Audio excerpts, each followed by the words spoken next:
Are the audio settings on this thing? No. Perfect, guys. We're going to be going live in 3, 2, 1. Perfect. Okay, guys, welcome to this webinar where we'll be showcasing the art of pitching, and we're going to go through the questions and answers. Okay, so we've got some questions. Yep. And on our panel today, we have Mr. Joseph from Ulwazi, and we've got Coach Skillo.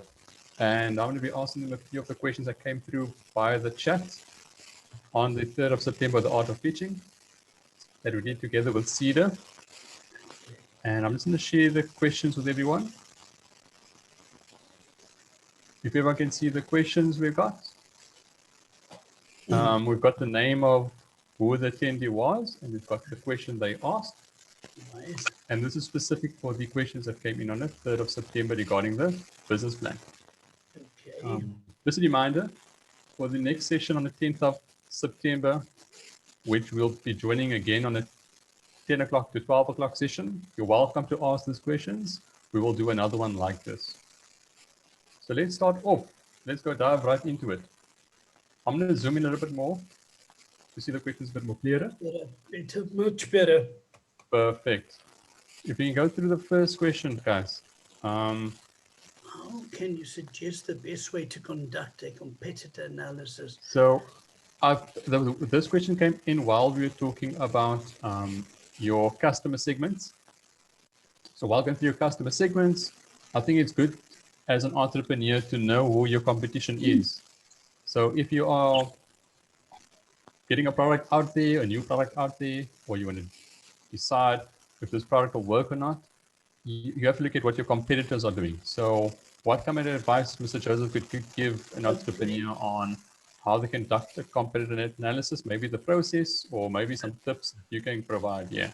Okay, Asad, firstly, answering Aisha's question, you know, the only way to do a competitor analysis is to get out there yourself or get somebody to do it for you. And you need to go and physically walk and see what they are doing. And that's not easy, because if they know what your intention is, they're not going to be very helpful. So you need to sort of go incognito or send someone to actually perform this competitor analysis. You need to see who their clients are. You need to see what their service offerings are. And as I say, you physically need to do this. You can try and do a desktop and sit and see what you can find, whatever information is available on the, on the net, but you'll find generally it will be extremely limited. You can buy info from certain people like Markenor, and there are quite a few others, but they're quite expensive, and you normally buy it in dollars. So my best advice, you need to actually physically get out there or get someone to go out there with a list of questions without them knowing you got this question, and try very surreptitiously, you see, they mustn't know what it is that you're doing. Okay, perfect. And Coach Skillo, on your side, any advice? What type of questions maybe that should the business owner ask? Yes. Sorry, come again, Asad? So what do you think? What type of questions can they ask? What type of analysis should be done on that competitive analysis that will help them? You could maybe just give that guidance, maybe something specific in that line. Look, thanks a lot for this platform, Asad. Thank you for inviting me. This is a very important point to cover for startup entrepreneurs. And we've been in the development space for a while now, and we understand what guys face out there because we also run our own businesses. I want to echo what Ahmed is saying. You have to get out there. You have to make things personal. You have to make things question, and to answer it a little bit more direct, how I like to do it and how I like to come up with questions. I'm sure you gentlemen remember the statement, the customer is always right. I know what that statement is meant to mean, but I also like to remix it for myself and just see it a little bit differently. I like to talk to the customers of my competitors. I think if you can do it that way, then you'll find a little bit more joy and a little bit more information, because ultimately it's about what they are saying to the customer as well. It's about how they are treating the customer. Okay. So how I like to do it is to look at my competition and then look at their customers and then have a conversation with their customers. I think there it even opens you up to even now positioning yourself to answer some of the things that the competitor is not doing according to the customer. Now you know what you will be able to do, because you must remember there are two ways to learn. We learn what to do and we learn what not to do. So while you are analyzing that and talking to the customer, also look at what you won't want to do because the competitor is doing it, you know? Okay. I think that's Perfect. the best way to come up with the questions. And again, we can't really generalize, so I want to leave it there. I want to just say, don't generalize, but make it practical. Go and talk to an actual human being and get some answers. Perfect. So in summary, we can say that if you have the budget, try and employ a marketing company or someone that can do competitive analysis or feasibility study and do due diligence. If not, find a way to phone the company directly, see what offerings they have, visit their material, their website, and yeah, find out what the customer's experience is like and what they're doing well and where you can improve on. Okay, cool. Asad, just 2 points I need to make on that quickly. You know, you guys say get a employee. That is very difficult for a small business to afford that. So they more than likely going to have to do it themselves. But you know, they need to go to the competitors and pretend they are customers and elicit information as if they were customers. Maybe 2 or 3 people go in, and you can get a better perspective of, you know, the service, the products, etc. And obviously, as Kelo says, speak to their clients. Perfect. If we can go to the second question from Zandi. Now, she got a very broad question, so I'm going to try and simplify it and maybe touch on a few points because it is quite a broad question to dissect in a few minutes. Her question was more about a feasibility study and how to do a feasibility study in general in terms of getting an investor's return on investment. So the concerns I might have, how you can specifically address some of those concerns in a feasibility study. So I don't know if you want to take that one, Mr. Joseph, first, and we can go to Skelo after that. Okay, Azad, thank you. It is a bit broad, so it's not generalized, so I'm not sure how, Yeah, no, she's asking to you or SEDA. Yeah, start with the older time. Yeah, now you see, we can't talk for SEDA as independent business advisors, mentors, coaches, trainers. You know, we won't speak for SEDA, we'll speak for ourselves. So yes, we do have a course we give on feasibility study. We're going to speak to SEDA and see if we can maybe incorporate that into these workshops.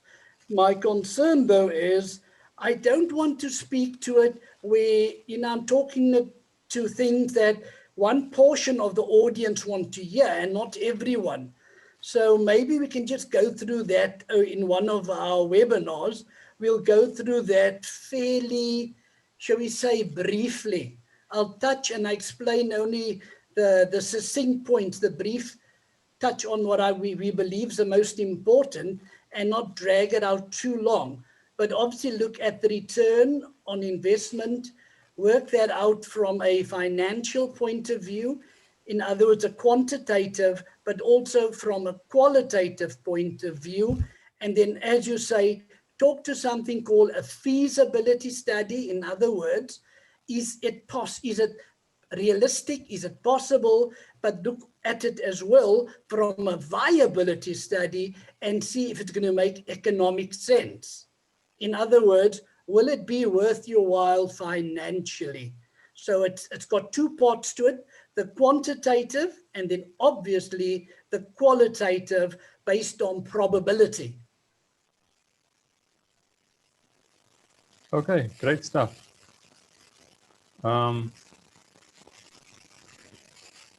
Let's go to Skelo. Skelo, on your side, if you could just add briefly on Yeah, that. you know,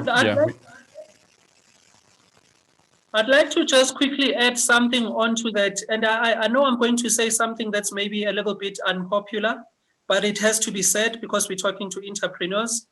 I think for me, this question deals a lot with mindset. And what I mean by that is when you work with a startup entrepreneur in particular, you don't want them to have the mindset that says, I'm just ticking the boxes. I'm just saying what the investor wants to hear so that I can get what I want out of it. And what I really mean by that is first just look at, are you answering an actual need? Because wherever there's a need, you'll always have a customer. For me, once you get that right, everything else will fall into line according to that. The investors that will end up investing in you, it will be because you are solid in your foundation, you know your offering, you know the problem that you are solving. So for me, that problem that you are solving is usually the key part to really get an investor on board. But for me, this speaks a lot about mindset. Make sure that your mindset is in such a way that you are doing things for yourself, for your business. You want to grow your business. So at the end of the day, even if you say nice things to an investor and they end up investing, if you can't back it, if you can't now deliver to the customer, then you don't really have business. So for me, rather have that feasibility speak to you first before it even speaks to investors. I know it sounds a bit unpopular to say it that way, but you know, you have to look at it that way. I think that's a good reply. I think we should look at what we can provide the market, what we're good at, and then start at that as a starting point, and then look out at the government agencies, look out at what's required in the country, what the country needs, and look from there and see how you can bring the two together, marry the two, mold the two together. You see, Asad, I think Skeller's point is, which is 100% valid, is the fact that, you know, we do businesses that either we're good at or we'd like to do it, or that's our perception.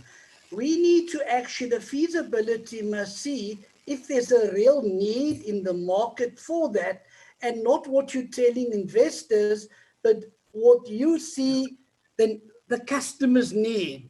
Because if the customer has, if there's no real need for your product, there's no problem you're solving, there's that you're addressing, there's no gain to the client, then it's basically what you want to do. And even though you get the funding for it, you investor, the funder of the fact it work, if your customer, if you don't have a proper market, you're going to battle to make that business work. Perfect. I think that leads to then the third question. How does one determine the market then? How does one determine the market size and the cost in a cost-effective way? I think that is a really good question from Nawal.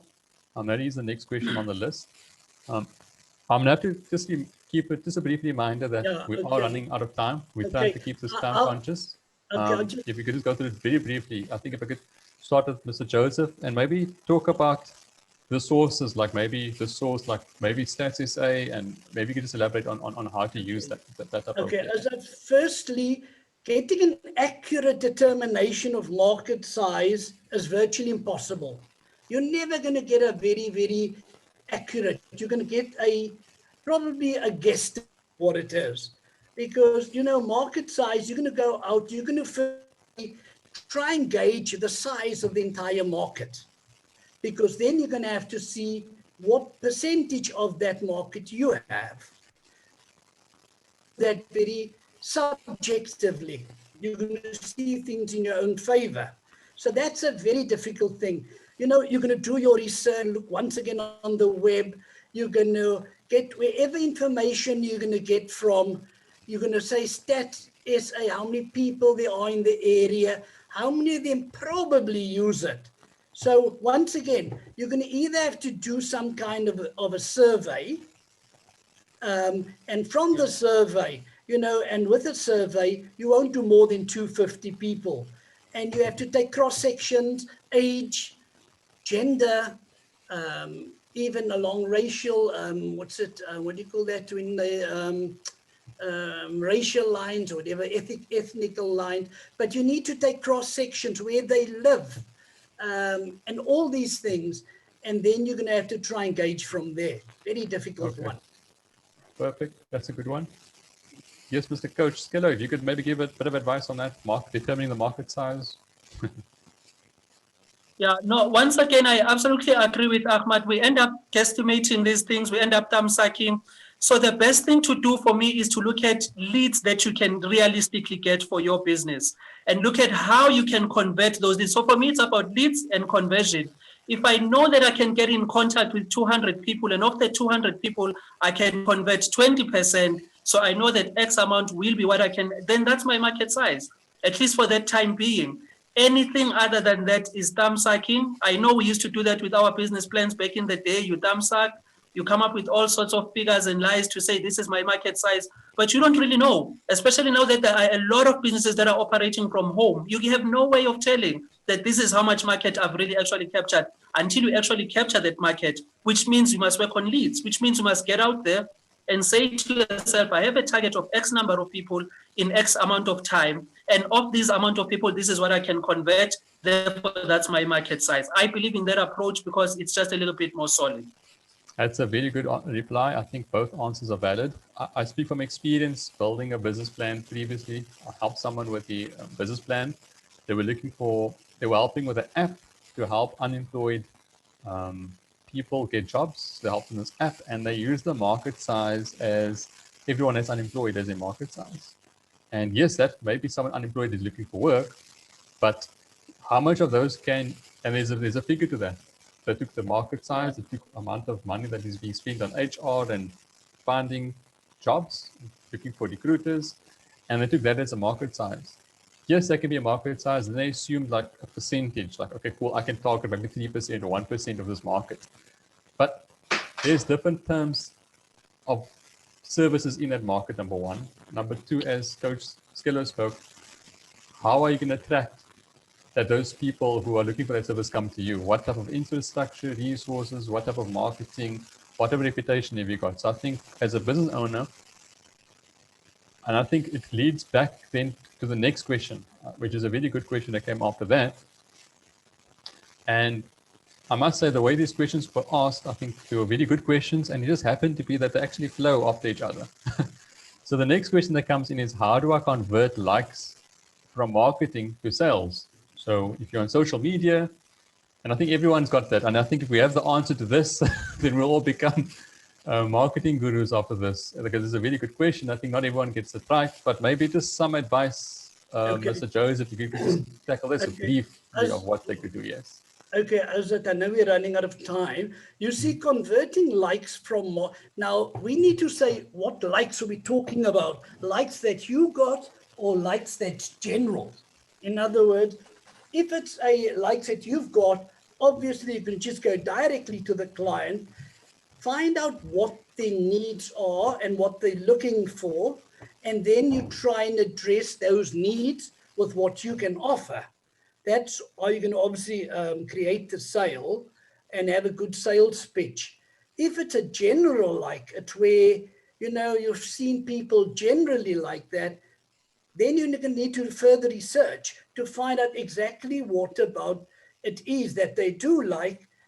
And if you can get these people at saying that, then you once again, you find out what it is that they like about it. And then you try and match what you have to what they want. And if you get a good match and you got a good pitch, you should sell that. And turn that perfect. Go Skillo. Yeah, again, Ahmed is so correct. It's a very practical thing that you should be doing. So for me, this is what I prefer when I coach guys. I say to them, the real challenge here is not that you are unable to convert the likes, is that whatever that you did to get the likes was not a part of campaign mentality. So you were not thinking of how you're going to track what you did in order to see how you will be tracking those likes in the first place. So for me, you need a stronger marketing strategy in the first place. So before I post anything, I already know what frequency I'm going to be posting this thing. I already know whoever that clicks the like, how am I contacting them? And also here, there's a need to stress the point of having a strong mailing list. So you must have a way of capturing the people that are clicking into your likes. I'll get a very practical here and say something to you guys. There's something that my wife was building and she was asking me for advice. And I said something to her that sounded a bit offensive. I said to her, but love, the things that you are doing will only get you likes. And it sounds like I'm criticizing what she's doing, but essentially what I'm saying is some of the things as we are doing them, they can only produce a like. They can't produce a customer. We must accept that as well. In the greater scheme of marketing, you have to touch a person at least 6 times before they make the purchase. So you must admit that, okay, while I'm throwing this campaign out, I'm expecting that people will like it, but this is my follow-up, and this is my follow-up, and this is how I will then convert. So it must be a process that's well thought out from the first instance in the first place. Perfect. Thanks. I'd just like to share something I saw this today, and I've seen this diagram. I'm not sure if you can see the diagram. I saw this also a few months back.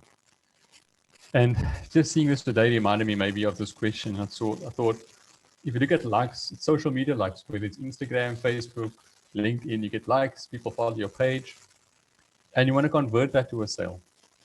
And I think what's important is to look at the source of where this comes from, the ultimate sales machine. It's to look at that ready to purchase part, that part there, that 3% of the people. That's where 3% of the people are. That's called ready to buy. Those are the people that are ready to purchase your product. And I think, and the comment I made when I saw this diagram was it's about positioning. So if you're on social media, you know what you're selling. You know who you must know your client. As Mr. Joseph spoke in the earlier session, he spoke about knowing your customer segment. So if you know your customer segment, you know how your customer looks, where they go, what they eat, and you know what appeals to them. You can then put content out there on social media that is talking to those who are ready to purchase. And if you can get that marketing and the communication right, you will then target that 3% group. And those are the people that are ready to buy. And that's about knowing your customer. I think it's about putting out the content out there that's knowing your customer and then backing it off with good content and actually reputation and showing that you got the knowledge or the product that will help that customer. Perfect. Then let's go on to our next question. The next one is actually not even a question, it's more about a comment. And we got this quite a lot. That is why we actually didn't get it only from Zandi, we got it from a few others. Yeah. And they all asked Asad or Mr. Joseph, can we contact you individually or via email to get more advice? Just a note on that is I created a portal, and I think if I can just go to the portal, on that portal, if you upload your business plan, it allows you to upload your business plan. And if it's something specific, you may be struggling with something specific on your business plan, and you really have a business plan done, you're welcome to put it on the portal. So here's the portal. The portal was shared on the live webinar. It was emailed to everyone afterwards. If you attended the webinar, you'd have gotten also the link. But once again, I'm sharing the link again. It's on the cfo-hire.com site. And if you go to Art of Pitching, you'll find it there. Everything is here. And you can ask your question by sending us a message right here. This is the easiest way to send the message. It will help Mr. Joseph, myself, and Coach Skeller also then address it with the reference number, and will give you an opportunity for you to upload your business plan. If you don't upload your whole business plan, upload just a page or two that relates to that section, and we can just give guidance. So just to iterate, we're not going to be able to write a business plan from scratch. That's not what we're offering. We're trying to encourage everyone that has business plans who's stuck somewhere, give them guidance. And that is where the last 3 sessions is going to focus on. I'm not sure if Mr. Joseph, you want to add something to that?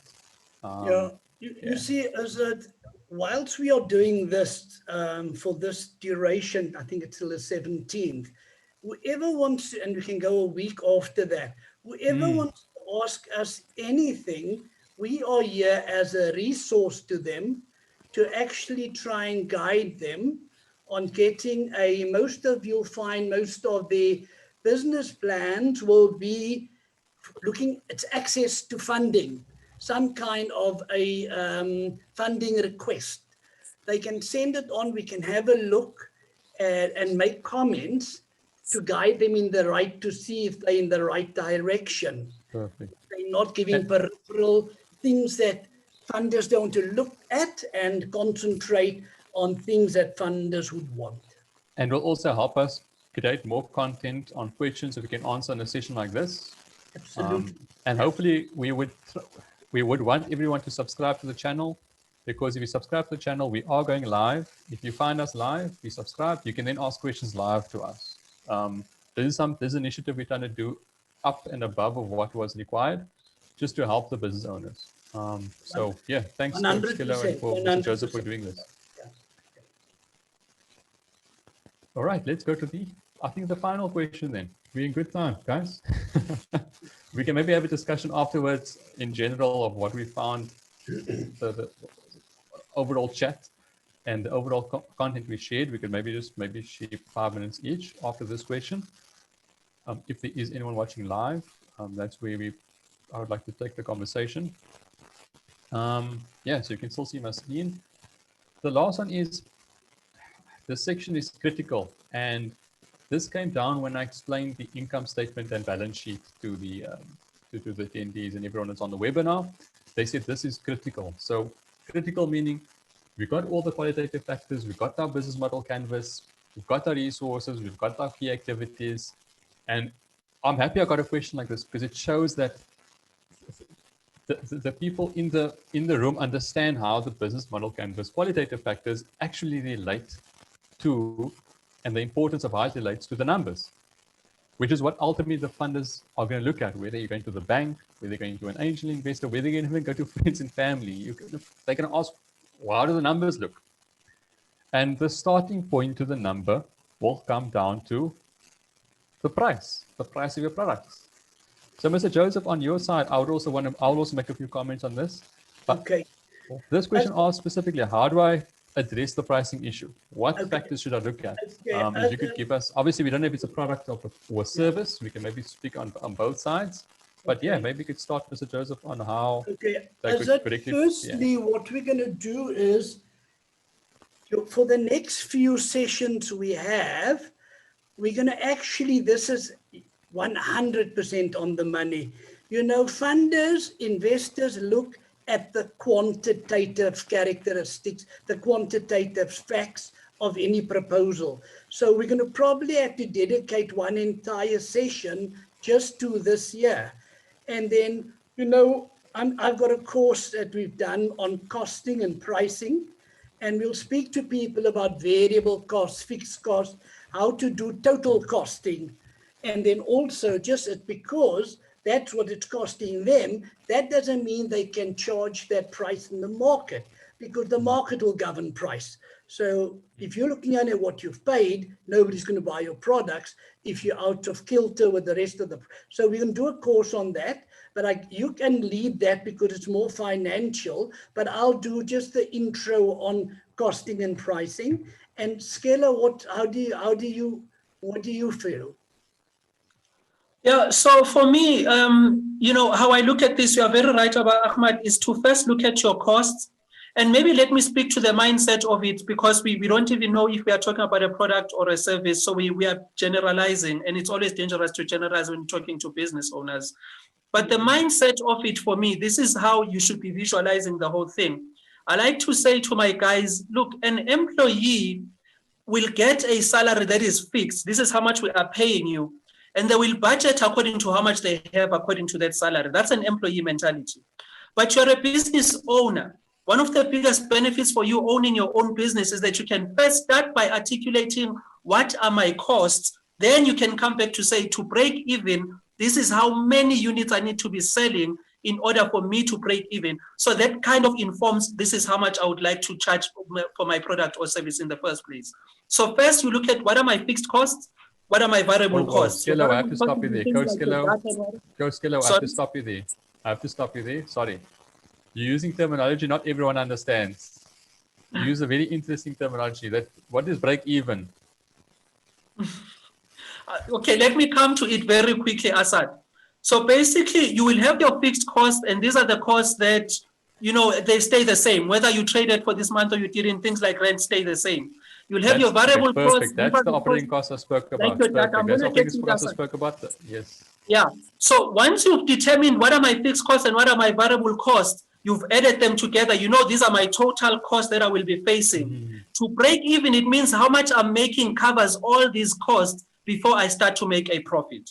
So breaking even basically means that I've now just covered all my costs, variable and fixed. Now I'm at a zero scale because I'm no longer owing anything to anybody. Now I'm working for what goes into my pocket as an extra. So that's how you can choose to see breaking even. Was it Joseph, you'd like to comment on that one, on the break even? Let's talk about break even, our cost, and how much we've received, and now anything beyond that profit. Let's do that in course, and we can do justice on my side, to the very topic. briefly, if you did watch the session, on the hats and an example I gave, the break even would be the number of hats that the client must sell in order to cover the fixed overheads. That is break even point.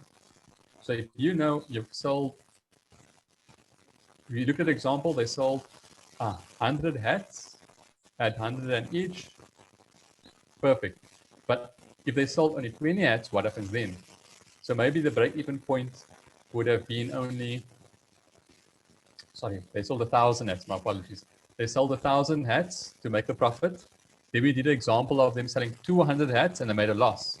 So the break even point would be the number of hats they must sell in order to cover the overheads. That's just in a nutshell. I don't want to get into much detail. I think you'll do a good course on it on its own. I think overall, Mr. Joseph and Coach Skill, I think the questions were very well. I think we had some good questions out there in the group. It shows that the guys are cognizant of what is required to have a good business. And I think the mindset and the questions are there, which is a good thing. It shows that people have given it thought and they understand the business plan. And I think they understood a bit more clearer, maybe the content that was shared. And maybe you could give a brief overview of what we will be discussing in the next webinars going forward, why they should join. And yeah. Asad, thanks for that. Listen, what we're going to be doing is, for the next one, I'm going to give people an overview on what to look at when you apply for funding. It's going to be more for pitching for funding we're asking, but the same basics will apply when you are writing it. So what are the type of things, what do you know, after this particular one, we're going to be explaining a business plan, just by the basics of a business plan, how you do that, because today everybody writes their own business plan from what you call their templates. Now that's extremely myopic, very short-sighted. It gives you a very one parallel, you see, you don't understand, you're just answering questions.